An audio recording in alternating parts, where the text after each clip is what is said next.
Le mouvement Jeunes et Santé Mentale présente le bilan de son projet Un regard différent en santé mentale, financé par le Secrétariat à la jeunesse du Québec et la Fondation Lucie et André Chagnon. Voici un résumé vidéo des enjeux et des solutions nommés par les jeunes en matière de santé mentale.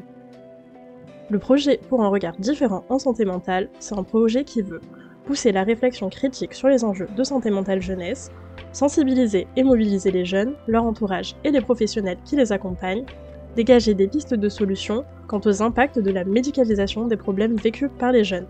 Pour cela, voici les moyens pris pour engager les jeunes. Des ateliers de discussion et de réflexion critique. De 2022 à 2025, nous avons fait 27 ateliers dans 10 régions du Québec et rejoint 317 jeunes. Nous avons aussi fait des représentations de théâtre-forum pour aborder les enjeux de santé mentale de manière collective et sécurisante avec la troupe Avatar Théâtre sur mesure. C'est 1720 jeunes dans 14 régions qui ont assisté et participé.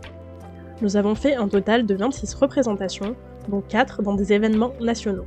Nous avons aussi promené notre kiosque interactif à travers la province, dans lequel on a posé la question « Comment pourrait-on améliorer la santé mentale des jeunes au Québec ?» Ce kiosque a été fait 30 fois dans 8 régions et nous avons compilé les réponses de 825 jeunes de partout au Québec. De plus, pour encourager la participation des jeunes dans les espaces décisionnels, nous avons co-construit et diffusé la trousse Collective Force avec des jeunes pour les professionnels qui travaillent auprès d'eux.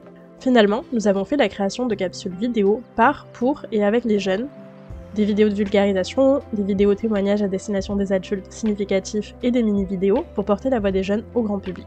Tous ces contenus se trouvent sur notre site web à mouvementjeunesSM.com. À la fin de ce projet, après avoir récolté la parole de tous ces jeunes, on vous présente, selon eux, les impacts sur leur santé mentale et les solutions qu'elles proposent.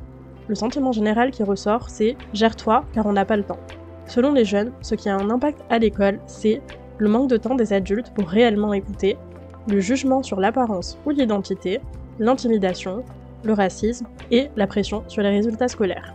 Ce que les jeunes proposent comme solution, c'est une personne ressource vers qui le jeune peut tout le temps se tourner. Faire des ateliers sur la santé mentale en classe. Ça prend un autre mode de fonctionnement que les notes à l'école. Avoir un local pour aller jaser. Dans les services publics offerts, le message qu'elles aimeraient faire passer, c'est que toutes les émotions ne sont pas des maladies.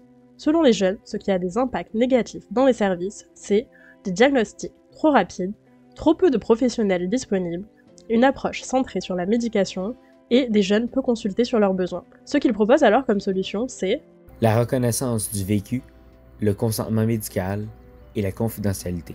Se faire rassurer, valider nos émotions. Consulter les jeunes sur le plan d'intervention à adopter. Finalement, dans la famille et la communauté, ce qui a des impacts négatifs, c'est la famille dysfonctionnelle avec des parents en détresse, la violence, la perte d'un être cher, les traumas, l'isolement, la pauvreté et des logements précaires, l'anxiété climatique et le stress liés à l'avenir, et la conciliation travail-école-famille qui est difficile. À ces enjeux, YEL propose comme solution de créer des espaces où les jeunes sont des expertes.